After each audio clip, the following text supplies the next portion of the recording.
பரிசுத்த நாமத்திற்கு மகிமை உண்டாவதாக. இந்த அதிகால ஆராதனை 5 மணிக்கு வந்திருக்கிற யாவரையும் இயேசுவின் நாமத்தினால வாழ்த்துகிறேன். பழைய ஏற்பாட்டில் பெயர் சொல்லப்படாது இருக்கிற 44 பெயர்கள் பெண்கள் இருக்கிறாங்க. புதிய ஏற்பாட்டில் 28 பெண்களுடைய பெயர் குறிப்பிடப்படலை. மொத்தம் 72 பெண்களுடைய பெயர் வேதாகமத்தில் குறிப்பிடப்படலை. இதில் புதிய ஏற்பாட்டில் தான் கடந்த நாட்கள்லேருந்து நம்ம தியானித்து கொண்டு வருகிறோம். இது வரைக்கும் 12 அதாவது பெண்களை குறித்து நாம் தியானித்து கொண்டிருக்கோம்.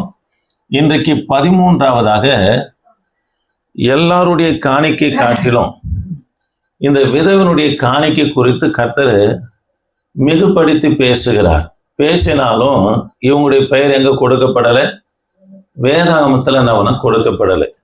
2 காசு காணிக்க போட்ட விதவை இவங்களை குறித்து 4 சுவிசேஷ புத்தகத்தில் 2 மாத்திரம்தான் சொல்லப்பட்டு இருக்குது.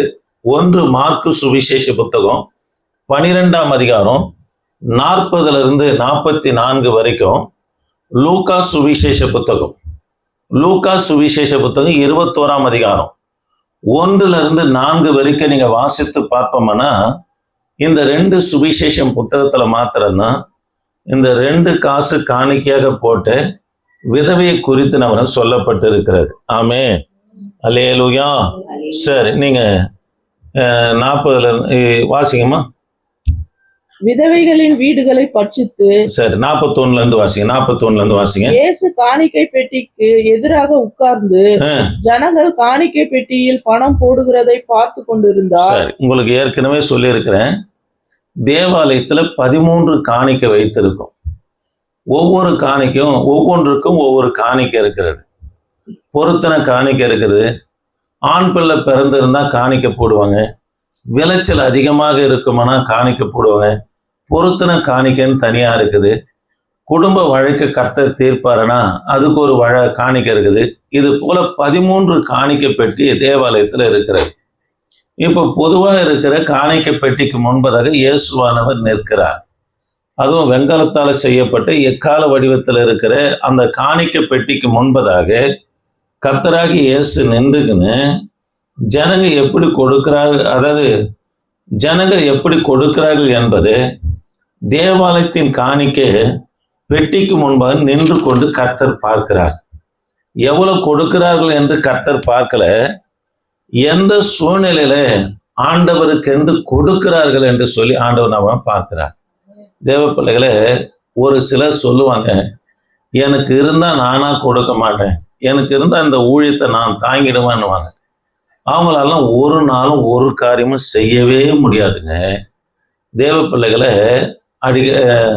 சபையில வேலை செய்யற பிள்ளைகளுக்கு தெரியும், கட்டுமான பணின்னு வரும்போது எதுக்காச்சும் அவசரத்துக்குன்னு எங்கன்னா ஒரு 2000 ரூபாய் 3000 ரூபாய் வச்சிருப்பேன். எல்லாம் காலியான கட்டுமான பணிக்கு சர்ச் அக்கௌண்ட்ல இருந்து எல்லாத்தையும் காலி பண்ணிடுவோம். சபை கொடுத்ததெல்லாம் இன்னைக்கு வேலை துவங்கும் போது ஒரு பைசா கூட இருக்காது.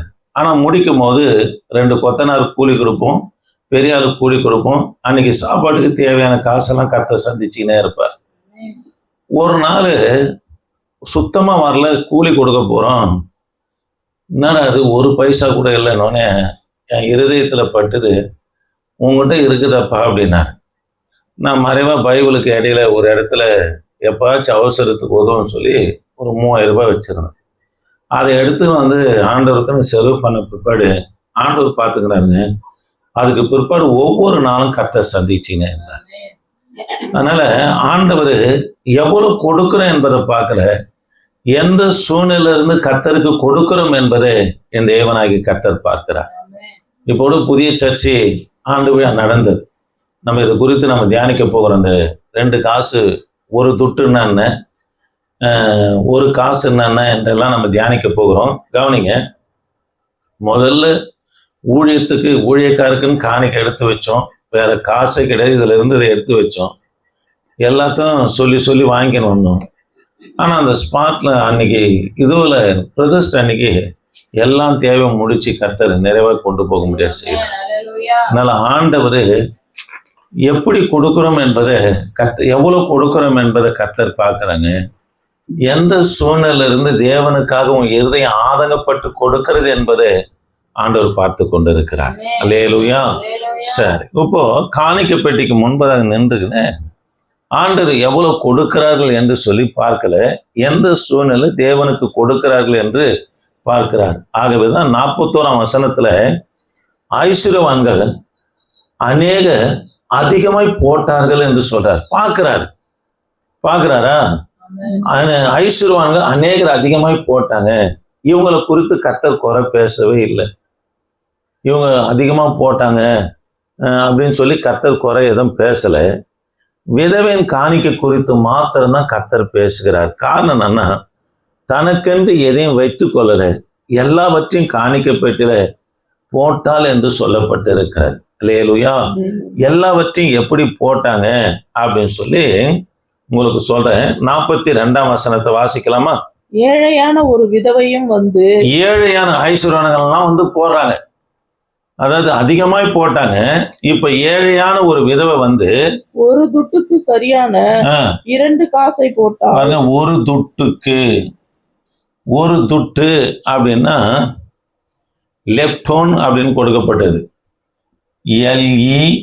LEPTON, லெப்டோன். இந்த லெப்டோன் அப்படின்னு சொன்னா மிக சிறிய செப்பு நாணயம்னு அர்த்தம்.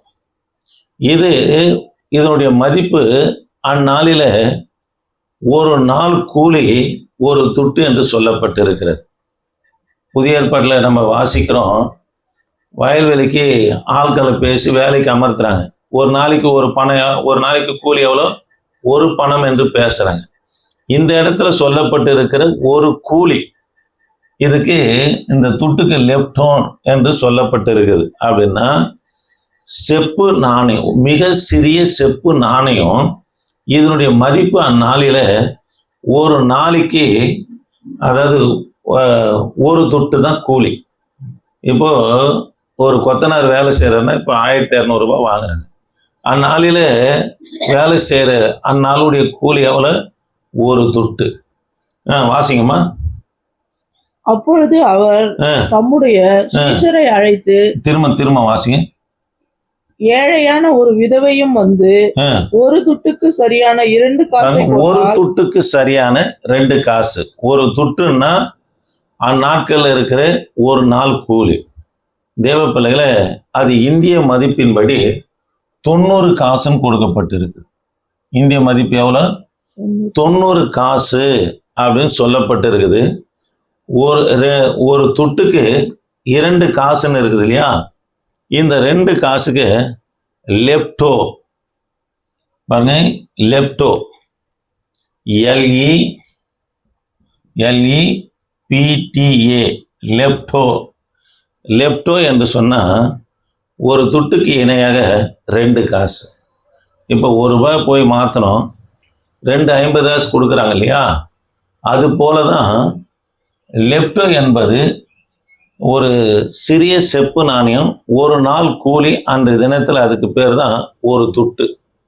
இப்போ இந்த ஒரு துட்டுக்கு சரியா 2 காசுன்னா அந்த ஒரு துட்டை மாத்தினா எத்தனை காசு வருது? லெப்டோ அப்படின்னா 2 காசுன்னு அர்த்தம். அல்லேலூயா. பாருங்க, இதுல கவனிங்க, கர்த்தருடைய வார்த்தை கவனிக்கிறீங்களா? இதுக்கு ஒரு துட்டுக்கு இணையான 2 காசு என்று பார்க்கிறோம். இதுல ஒருவேளை ஆகாரத்துக்கு கூட தேவையான பணமே கிடையாது. அந்த நாட்கள்ல ஒருவேளை ஆகாரத்துக்கு கூட தேவையான பணமே இது கிடையாது. ஆகவேதான் 12ஆம் அதிகாரம், மாற்கு சுவிசேஷ புத்தகம் 12ஆம் அதிகாரம் 44ஆம் வசனத்துல இவளோ தன் வறுமையிலிருந்து தன் ஜீவனுக்கு உண்டானவைகள் எல்லாம் போட்டு விட்டாள் என்றார். தேவ பிள்ளைகளை, புரியுதுங்களா சொல்றது? இது ஒருவேளை ஆகாரத்துக்கு கூட தேவையான பணம் கிடையாது. இதை தவிர ஒண்ணுமே இல்லை அவங்களுக்கு. ஆகவேதான் கர்த்தர் சொல்ல, தன் ஜீவனுக்கு உண்டாயிருந்த எல்லாவற்றையும் என்ன பண்ணலாம்? போட்டா. இது கர்த்தருடைய பார்வையில மிக மதிப்பு மிக்கவாய் காணப்பட்டது. ஆமாங்க, எல்லார் காணிக்கை காட்டிலும் கர்த்தர் அதிகமாய் மதிப்பிட்டது யாருன்னா, ஒருவேளை ஆகாரத்துக்கு போதுமானதா இராத இருக்கிற அந்த 2 காசை தான் கர்த்தர் அதிகமாய் மதிப்பிடுகிறார். ஆமென். அதனால தேவ பிள்ளைகளை, ஆண்டவருக்கு எவ்வளவு கொடுக்கிறோம், அது அது அதை ஆண்டவர் குறை பேசல, கொடுக்கலாம். ஆனா எந்த சூழ்நிலை இருந்து எப்படி கொடுக்கிற என்பதை கர்த்தர் உன் இருதயத்தை அறிந்திருக்கிறார். ஆமாங்க, கர்த்தர் உன் இருதயத்தை அறிந்திருக்கிறார். முகப்பரில் எனக்கு ஒரு ஐயா தெரியும், கவனிங்க. இப்போ அந்த குடும்பம் சிதறி போச்சு, அந்த குடும்பம் இப்போ சிதறி போச்சு. ஊழியக்காரங்க வருவாங்க, ஆண்டவர் பார்த்துன்னுக்கிறாரு, எனக்கு சாப்பாடு செஞ்சால் மீந்து இருக்கணும், கறி செஞ்சால் மீந்து இருக்கணும், அப்படிதான் கர்த்தருக்குன்னு செய்யணும். தேவ பிள்ளைகளை அந்த ஐயா அவிச்ச முட்டையை 2ஆ கட் பண்ணி பாதி வைப்பாருங்க அந்த ஊழியக்காரங்க. ஆனால் கோட்டீஸ்வரன். இப்போ பிள்ளைங்களுக்குள்ள அடி தடி பணம்லாம் சின்னாமன்னமாக போகுது அந்த ஐயா மரித்த பிற்பாடு. தேவ பிள்ளைகளே, கர்த்தர் உன் இருதயத்தை பார்க்குறார். எந்த சூழ்நிலிருந்து எப்படி கொடுக்கிற என்பதை ஆண்டவர் என்ன பண்ண பார்க்குறாரு. அதான் 41ஆம் வசனத்தில் சொல்றாரு, ஐஸ்வர்வான்கள் அநேகர் அதிகமாய் போட்டார்கள், அல்லேலூயா. ஆனா தனக்கென்று எதையும் வைத்து கொள்ளாம எல்லாவற்றையும் கொடுத்ததுனால இந்த ஏழை விதவை குறித்து கர்த்தர் அவரை பேசுகிறத பார்க்கிறோம். சரி, இந்த விதவன் இடத்துல கர்த்தர் பார்த்தவர்கள் என்னன்னா ஒரு 2 காரியத்தை பார்க்கிறார். ஒன்று, தேவனுக்கு பயந்து இருந்தாங்க. 2ஆவதாக தன் ஜீவனிலும் அதிகமாக தேவன் என்ன பண்ணாங்கன்னா மதிக்கப்பட்டாங்க. ஆமாங்க, தன் ஜீவனிலும் அதிகமா யாரை மதித்தாங்கன்னா தேவனுக்கு கொடுப்பதை என்னன்னா தேவனை மதித்தாங்க.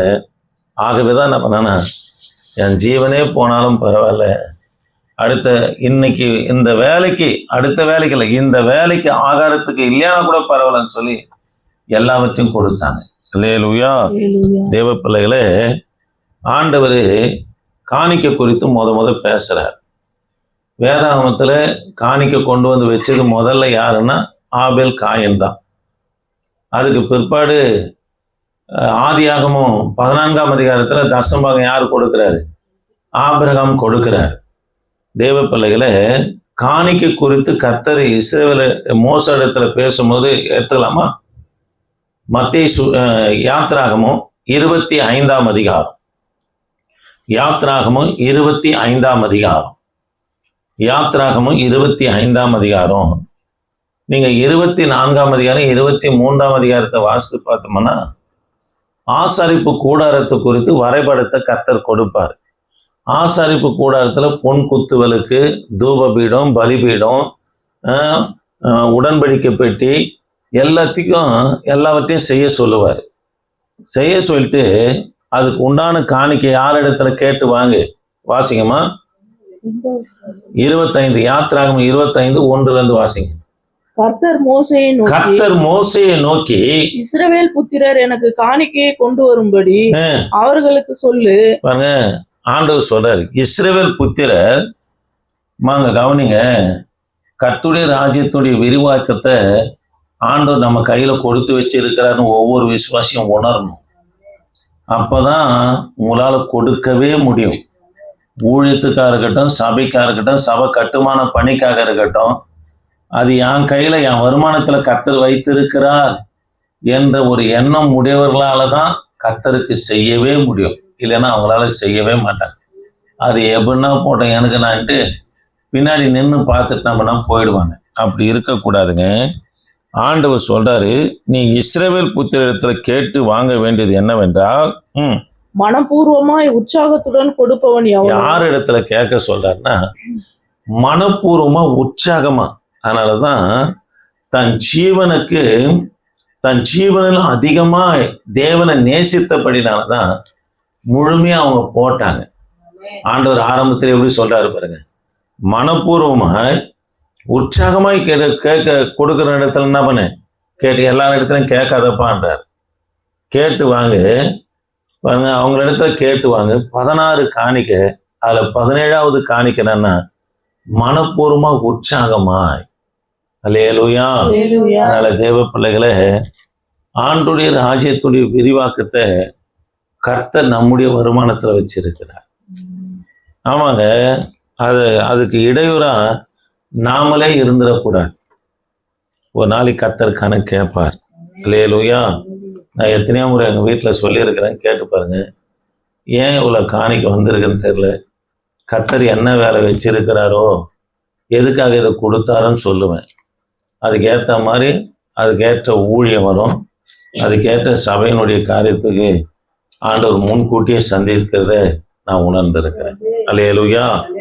சரி, கவனிக்கலாம். அதனால தேவ பிள்ளைகளை கொஞ்சம் வாசிக்கலாமா?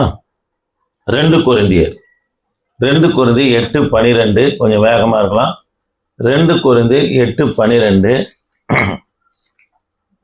2 கொரிந்தியர் 8 ஒருவனுக்கு மன விருப்பம் இருந்தா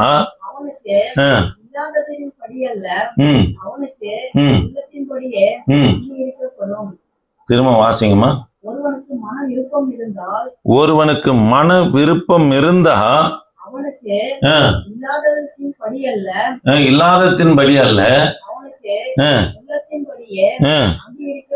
பாருங்க, அவன் உள்ளத்தின்படி அவன் கொடுக்கறத கர்த்தர் அவனை அங்கீகரிக்கப்படும் என்று 2 கொரிந்தியர் 8:12 சொல்லப்படுகிறது. ஆமே.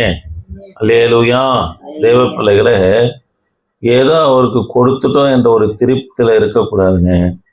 நம்மால முடிந்ததை கொடுப்பதுல திருப்தி காணக்கூடாது. நம்மால் முடியாத போகிற போது திராணிக்கு மிஞ்சி கொடுக்கணும் என்று சொல்லி அதே 2 கொரிந்தியர் 8:1 சொல்றாரு பாருங்க. கொஞ்சம் வாசிங்கம்மா. அன்றியும் சகோதரரே,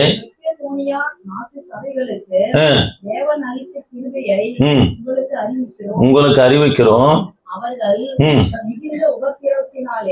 மிகுந்த உபத்திரவத்தினாலே சோதிக்கப்படுகையில் பாருங்க, எல்லாரும் கவனிங்க. நான் காணிக்கை குறித்து தான் பேசின்னு வரேன். முதல்ல கர்த்தர் யார் இடத்துல கேட்டு வாங்க சொல்றாரு? மனப்பூர்வமா உற்சாகமா கொடுக்கிற இடத்துல கேட்டு வாங்கன்றாரு.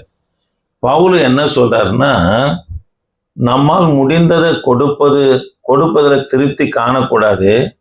நம்மால் முடியாததுக்கு மேலாக நம்முடைய திராணிக்கு மிஞ்சும் கொடுக்க வேண்டும் என்று இங்க அப்போஸ்தலனாகிய பவுல் 2 கொரிந்தியர் 8:1 வரைக்கும் சொல்றார்.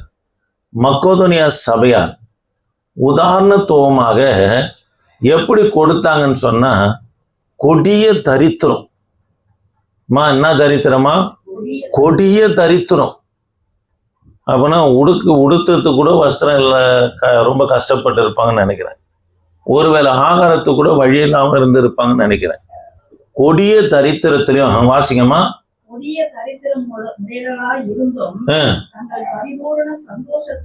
பாருங்க, அவங்களுக்கு கர்த்தர் கொடுக்கறதுல எப்படி இருந்தா பரிபூர்ண சந்தோஷம். ஆமே. தனக்கு இல்லையானா கூட பரவாயில்ல, தரித்திரமா இருந்தாலும் கூட பரவாயில்ல, கர்த்தருக்கு கொடுக்கறதுல அவங்களுக்கு என்ன இருக்குன்னா ஒரு பரிபூர்ண சந்தோஷங்க. அதனால்தான் பவுல் குறிப்பிடுகிறார், திராணிக்கு மிஞ்சி கொடுக்கறத கர்த்தர் எப்படி பார்க்கிறாருன்னா, அவங்க இருதயத்துல அது எப்படி இருக்குன்னா, அது திராணிக்கு மிஞ்சி கொடுக்குறவங்களுக்குள்ள குத்துட்டமான்னு கவலைப்பட மாட்டாங்க. அவங்க இருதயத்துல என்னன்னா மிகுந்த சந்தோஷம். கர்த்தருக்கு செஞ்சுட்டேன், எனக்கு இருக்குதோ இல்லையோ, நான் ஆண்டவருக்கு செஞ்சுட்டேன்ற ஒரு திருப்தி அவங்களுக்குள்ள நவனா காணப்படும். ஆமென். அல்லேலூயா. சரி, கவனிக்கலாம். இதை குறித்து இன்னொரு இடத்துல பவுல் என்ன சொல்றாரு பாருங்க.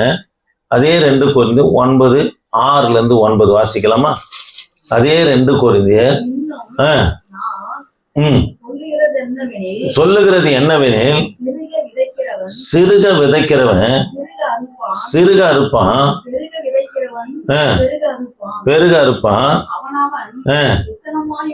கவனிக்கலாம். நீங்க எப்படி கொடுக்குறீங்களோ அதன் பிரகாரம் நீ அறுப்பாய், நீ பெற்றுக்கொள்வாய் என்று சொல்றார். எப்படி கொடுக்க கூடாதுன்னா, விசனமாயும் கொடுக்க கூடாது, கட்டாயமாயும் கொடுக்க கூடாது. அவன் மனதுல நியமித்தபடி அவனை கொடுக்கணும். கர்த்தர் மனசுல இப்படி நியமிப்பாரு. அவ்வளோ எதுக்கு இவ்வளவு கொடுத்தா போதும், நீங்க ஒரு நியமனத்தை போடக்கூடாது. கர்த்தர் ஒரு ஏவுதலை தருவார். இந்த ஊழியம் இப்படி இருக்குது, அந்த ஊழியம் அப்படி இருக்குது, இதை செய்யணும்னு சொல்லி நீங்க செஞ்சிடணும். அல்லேலூயா. இதை குறித்து நீதிமொழிகளை சொல்லும் போது சாலமோன் சொல்லும் போது எப்படி சொல்றாரு பாருங்க. 11ஆம் அதிகாரம், நீதிமொழிகளின் புத்தகம் 11ஆம் அதிகாரம் 24 25 வாரி இறைத்தும் விருத்தி அடைவாரும் உண்டு, அதிகமாய் பிசினித்தரம் பண்ணியும் வறுமை அடைவாரும் உண்டு, உதாரண குணமுள்ள ஆத்துமா செழிக்கும், எவன் நீர் பாய்ச்சுகிறானோ அவனுக்கு நீர் பாய்ச்சப்படும் என்று சொல்றார். அல்லேலூயா. அதனால அங்க கவனிங்க, ஆண்டுடைய காரியத்துல மாத்திரம் பிசினித்தனம் பண்ணவே கூடாதுங்க. அது வறுமையை கொண்டு வந்துடும். நீ நீர் பாய்ச்சுவேனா, உதாரண குணமுள்ள ஆத்துமா செழிக்கும், யார் நீர் பாய்ச்சிக்கிறானோ அவனுக்கு கர்த்தர் நீர் பாய்ச்சுவான்றார். இங்க இருந்து கொஞ்சம் தூரம் இருக்குது ஒரு சபை. நம்ம சபைக்கு வந்தாலும் 100 ரூபா தான் கொடுப்பேன். ஏன்னா பஜார்ல இருந்து, சூனாம்பேடு பஜார்ல இருந்து பலகை ஏற்றின்னு வர்றதுக்கு வேலைக்கு, அங்க போற சபைக்கும் அவங்க 100 ரூபா தான் கொடுப்பாங்க பொழுது எனக்கு தெரியாது. நான் பேசணுன்னே நம்ம 100 ரூபா கொடுக்கறதுனால அவர் என்ன சொன்னாரு, ஐயா 150 ரூபா கொடுங்க, கொஞ்சம் உள்ள போனேன். சரின்ட்டு அங்க வாங்கிக்கப்பா, அவங்க தருவாங்க அப்படின்னு சொல்லி அனுப்பிச்சிட்டேன். ஃபோன் பண்ணி கத்துறாருங்க, நான் 100 ரூபா தருவேன், நீ எப்படி 150 ரூபா பேசி அனுப்புறான்னு. ஏன் நான் கொடுத்துறேன் அந்த 50 ரூபா, நீங்கள் 100 ரூபா கொடுங்க, இல்லைன்னா டிரைவர்கிட்ட சொல்லுங்க, நான் அதை நான் கொடுத்துக்கிறேன், முழுசாக நான் கொடுத்துக்கிறேன் அப்படின்னு. ஆனால் அவரை தான் கொடுத்துட்டாரு. நாங்கள் அது மாதிரி கொடுக்க மாட்டோம், இதை விட 2 மடங்கு தூரம் இருக்குது, நாங்கள் 100 ரூபா தான் கொடுப்போம். சரி பரவாயில்லன்னு. கவனிங்க, அந்த சர்ச்சை கட்டி முடிக்கிறாங்க, 4 சோறு ஒத்தகலை சோறு போகிறாங்க, முடிக்கிறாங்க. முடிச்சுட்டுன்னா சரியில்லைன்ட்டு அப்படி தட்டினார் பாரு, காலையிலேருந்து சாயந்தரம் வச்சு செஞ்ச வேலை முழுசாக கீழே கொட்டி போச்சு. எதுக்காக சொல்ல வரனா, தேவ பிள்ளைய கர்த்தருடைய காரியத்துல பிசினித்தனம் பண்ணோம்னா அதிக வறுமையை கொண்டு வந்தாங்க. யார் நீர் பாய்ச்சுகிறானோ அவனுக்கு கர்த்தர் என்ன பாய்ச்சுறான், நீர் பாய்ச்சுகிறா. அந்த சாரி பார்த்து விதவை போறாரு எலியா, என்னமா பண்ற, ஐயா ஒரு கைப்பிடி மாவியா, கொஞ்சம் எண்ணெய் இருக்குது, சாப்பிட்டு வாழ போறேன்னு சொல்ல, சாக போறேன்யா, 2 அடை சுட போறேன். நான் ஐயா சொல்றாரு, எலியா அதில் முதல்ல ஒன்று கொண்டு வாமாண்டார். அவங்க முதல்ல கர்த்தருக்குன்னு கொண்டு வந்தாங்க. சாக போற அடையில ஒரு அடை யாருக்கு முதல்ல கொண்டு வராங்க, எலியாவுக்கு கொண்டு வந்தாங்க. கர்த்தர் ஆஸ்வதிக்கிறாரு, பஞ்சகாலம் தீர்ற வரைக்கும் மாவும் எண்ணெயும் குறைவே இல்லைங்க. நிரம்பிய வயல அடி தொடைக்கும் விடலை, அல்ல குறையாதபடி கர்த்தர் ஆஸ்வதித்தாரு. அதனால தேவ பிள்ளைகளை, ஆண்டவர் எவ்வளோ கொடுக்கிறோம் என்பதை பார்க்கல, எந்த சூழ்நிலை நம்முடைய இருதயத்து நினைவுகளை கர்த்தர் அறிந்திருக்கிற தேவன். ஆமாங்க, நம்முடைய இருதயத்து நினைவுகளை அறிந்திருக்கிற தேவன்.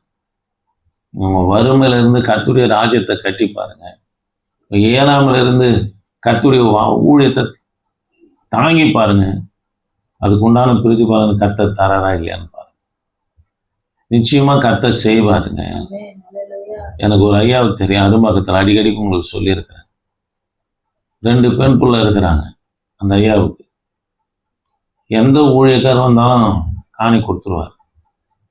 கடைசியா ஒரு வெள்ளி டம்ளர் இருந்தது, அதை எடுத்துன்னு போய் விற்று அந்த நாளில் 2 ரூபாய் எடுத்துன்னு வந்து அவங்களுக்கு காணி கொடுத்தாரு. ஊழியக்காரங்க வந்துட்டாங்களேன்னு சொல்லி யார் வந்தாலும் அப்படியே காணிக்கன்னு கொடுத்துன்னு இருந்தார். அப்போ அந்த ஊழியக்காரம்மா சொன்னாங்க, ஐயா பிள்ளைங்க பெரிய பிள்ளைங்கள ஆயிடுச்சு, 2 பொம்பளை பிள்ளைங்க, மாதிரி இல்லை, வரவங்க எதனா கேட்குறாங்க, டவுரி அது போல் கேட்குறாங்க, நம்ம பிள்ளைங்க நகை பொல்லையானாலும் செய்ய வேண்டிய கடமை இருக்குதுயா, கொஞ்சம் பார்த்து கொஞ்சம் சேமிப்பு பண்ணுங்க, எல்லாத்தையும் கொடுத்துடாதீங்க. மனசில் கர்த்தர் பார்த்துக்குவார். யார் நீர் பாய்ச்சுக்கிறானோ அவனுக்கு நீர் பாய்ச்சப்படும். இது உண்மையாக நடந்த சம்பவங்க. ஞாயிறு 6 நடந்துங்கிறது. 2 பிள்ளைங்களும் கல்யாணத்துக்கு ஆயத்தமாயிட்டாங்க. சகோதரர் 2 பேர் வெள்ளாக்காரங்க வந்து வெளியில் நின்னாங்க. வெளியில் நான் விசாரித்தேன், இது போல் இன்ன இடத்துலேருந்து வரோம், இந்த இடத்துக்கு இந்த ஊழியக்காருக்கு 2 பெண் இருக்குது, 2 பெண்ணை திருமணம் செய்ய என்று சொல்லி கர்த்தர் சொன்னாருன்னு சொன்னாங்க. அவங்க இங்கேருந்து திருமணம் செய்து அந்த பிள்ளைங்க அந்த இடத்துல போயிட்டு இருக்கும்படி குடியுரிமெல்லாம் எல்லாத்தையும் ரெடி பண்ணி ஒரு 3 மாதத்துக்குள்ள 2 பிள்ளைகளும் இப்போ ஃபாரின்ல இருக்குதுங்க. அந்த ஊழியத்தை, குடிசிலிருந்து நடந்த ஊழியத்தை அந்த 2 மாப்பிளையும் பிரம்மாண்டமா கட்டி கொடுத்துட்டு போனாங்க. கவனிங்க, கர்த்தருக்குன்னு செஞ்சாங்க. அவங்க எதிர் கூட பார்த்துருக்க மாட்டாங்க. நம்முடைய பிள்ளைங்க அவங்க வீடை போய் பார்த்தாங்களா, இவங்க 5 ஸ்டார் ஹோட்டல் மாதிரிக்கு தான் ஒரு வீடும். எப்படி இருக்குதான்? 5 ஸ்டார் ஹோட்டல் மாதிரி இருக்குதான்.